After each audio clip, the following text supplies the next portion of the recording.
ഇന്ന് നമുക്ക് potato rice അല്ലെങ്കിൽ തക്കാളി ചോറ് എങ്ങനെ ഉണ്ടാക്കാമെന്ന് നോക്കാം.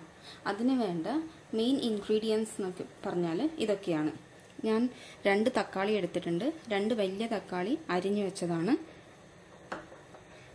ഒരു ചെറിയ ഉള്ളി ചെറുതായി അരിഞ്ഞു വെച്ചത്, 2 പച്ചമുളക് അരിഞ്ഞു വെച്ചത്, ഒരു ചെറിയ പീസ് ഇഞ്ചി, 3 അല്ലി വെളുത്തുള്ളി, കറിവേപ്പില, പിന്നെ പുളിവെള്ളം. ഇത്രയും സാധനങ്ങളൊക്കെ ആണ് മെയിൻ ഇൻഗ്രീഡിയൻസ് എന്ന് പറയുന്നത് നമ്മൾ തക്കാളി ചോറിൻ്റെ മസാല റെഡിയാക്കാൻ വേണ്ടിയിട്ട്.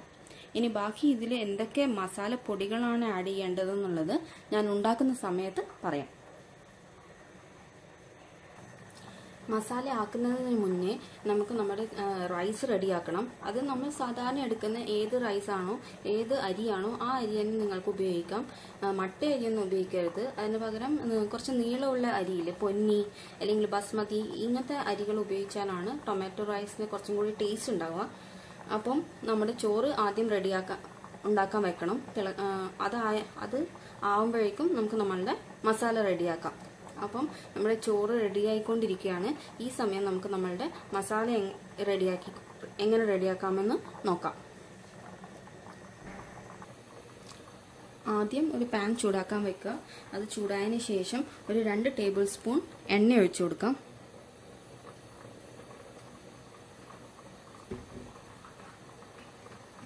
എണ്ണ ചൂടായതിന് ശേഷം നമുക്ക് 1 ടീസ്പൂൺ കടുക് ഇട്ട് കൊടുക്കാം.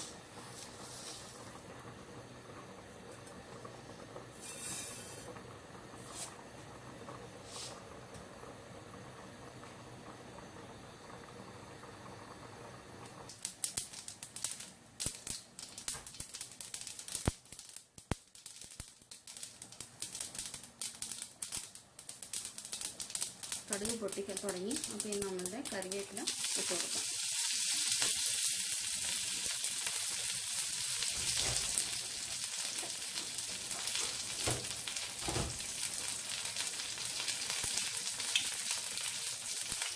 കറിവേപ്പില ഇട്ടതിന് ശേഷം ഒരു പട്ട ഇടുക, 2 ഏലക്കായ,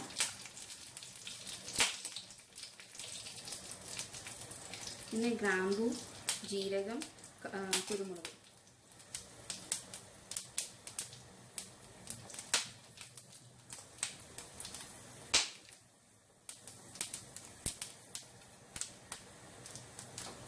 ഇതൊക്കെ ഒന്ന് നന്നായി വഴറ്റി കൊടുക്കാം.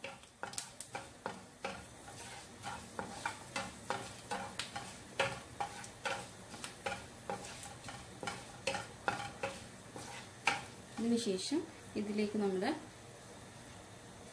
വെളുത്തുള്ളിയും ഇഞ്ചിയും കൂടി ചേർത്ത് കൊടുക്കാം.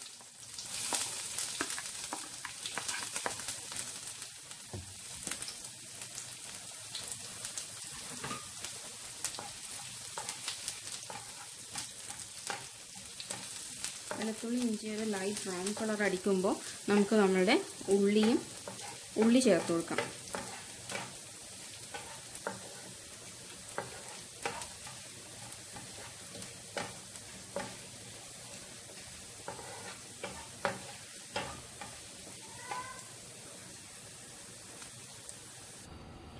അപ്പോൾ നമ്മുടെ ഉള്ളിയും വെളുത്തുള്ളിയും ഇഞ്ചിയൊക്കെ നന്നായിട്ട് വാടിയിട്ടുണ്ട്.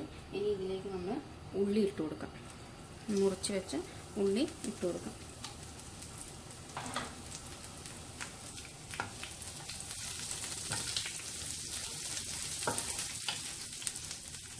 ഇത് പെട്ടെന്നൊന്ന് വാടിക്കിട്ടാൻ വേണ്ടിയിട്ട് നമുക്ക് ഇത്തിരി ഉപ്പിട്ട് കൊടുക്കാം.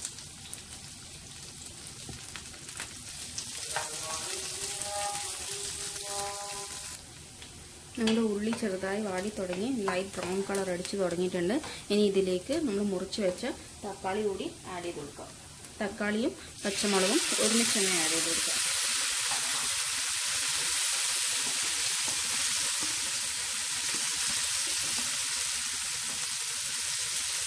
ഇത് നന്നായി വഴറ്റണം.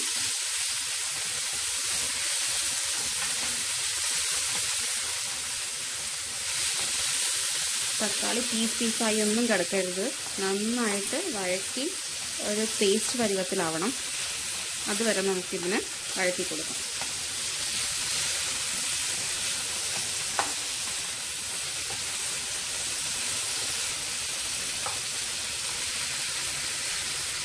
ഇതിലേക്ക് ഒരല്പം ഉപ്പ് കൂടി ചേർത്ത് കൊടുക്കാം.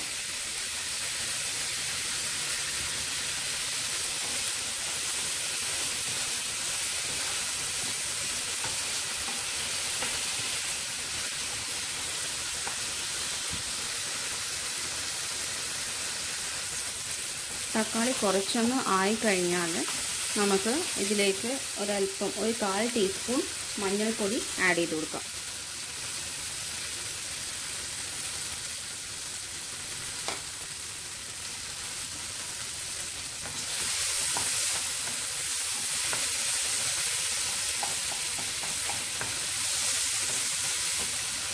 കാൽ ടീസ്പൂൺ മഞ്ഞൾപ്പൊടി, 1/4 ടീസ്പൂൺ മുളക് പൊടി,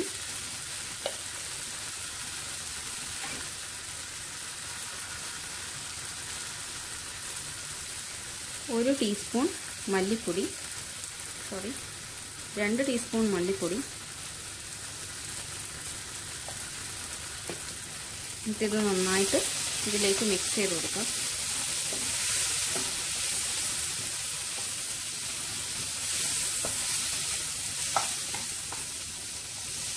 ഇനി ഇതിലേക്ക് 1 ടീസ്പൂൺ സാമ്പാർ മസാലയും കൂടി ആഡ് ചെയ്ത് കൊടുക്കണം.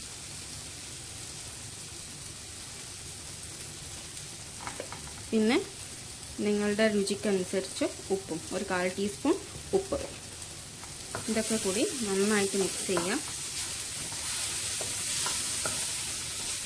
ഇനി ഇതിലേക്ക് നമ്മൾ നേരത്തെ എടുത്ത് വെച്ച പുളിവെള്ളം കൂടി ആഡ് ചെയ്ത് കൊടുക്കാം.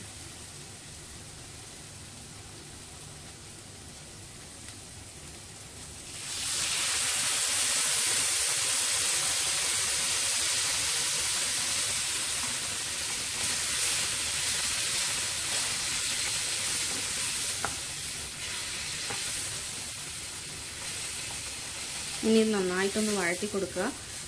തക്കാളിയുടെ ഒരു ചെറിയ പീസ് പോലും ഉണ്ടാവരുത്. നന്നായിട്ട് മിക്സ് ആവണം ഇതിലേക്ക്.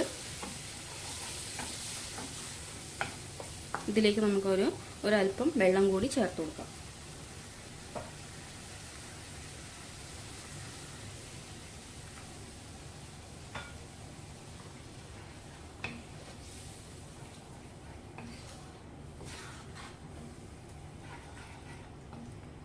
ഇനി ഇതിൽ ഉപ്പൊക്കെ കറക്റ്റായിട്ടുണ്ടോ എന്ന് നോക്കുക. ഉപ്പൊക്കെ കറക്റ്റാണ്, പുളിയും ഉണ്ട് നല്ല. ഇനി ഇത് ഒന്ന് കുക്കാവാൻ വേണ്ടിയിട്ട് നമുക്കിത് അടച്ച് വെച്ച് വേവിക്കാം.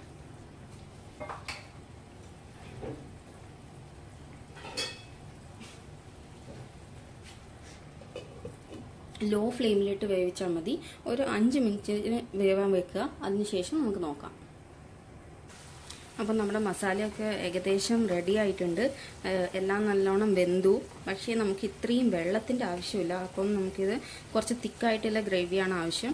സോ നമുക്കിത് തുറന്ന് വെച്ച് അടച്ചു വെച്ചത് മാറ്റിയിട്ട് തുറന്ന് വെച്ചിട്ട് കുറച്ച് നേരം വെക്കാം. അപ്പം നമുക്കിതിലെ വെള്ളം കുറച്ച് ഇവാപ്പറേറ്റ് ആയി പോകും.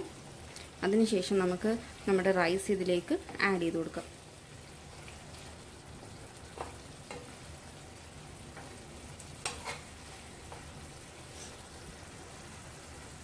അപ്പം നമ്മുടെ ടൊമാറ്റോ റൈസിൻ്റെ ഗ്രേവി റെഡി ആയിട്ടുണ്ട്. കുറച്ച് തിക്കായിട്ടുള്ള ഗ്രേവി റെഡിയായി. ഇനി സ്റ്റവ് ഓഫ് ചെയ്തതിന് ശേഷം നമുക്ക് നമ്മുടെ റൈസ് ഇതിലേക്ക് ആഡ് ചെയ്ത് കൊടുക്കാം.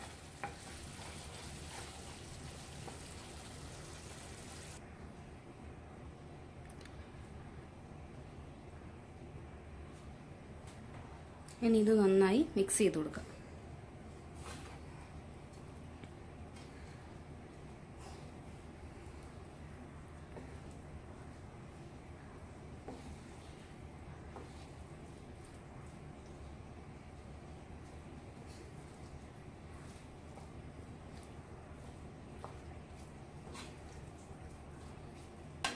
മസാലാസൊക്കെ ചോറിലേക്ക് നന്നായി പിടിക്കാൻ വേണ്ടിയിട്ട് നല്ല രീതിയിൽ മിക്സ് ചെയ്ത് കൊടുക്കാം. പക്ഷേ ചോറ് മിക്സ് ചെയ്യുന്ന സമയത്ത് ശ്രദ്ധിക്കേണ്ടതെന്ന് വെച്ചാൽ ഇത് അടിഞ്ഞു പോകരുത്. അപ്പോൾ നന്നായിട്ട് മിക്സ് ആയിട്ടുണ്ട്. ഇനി നമുക്കിതൊരു സെർവിങ് ഡിഷിലേക്ക് പകർത്താം.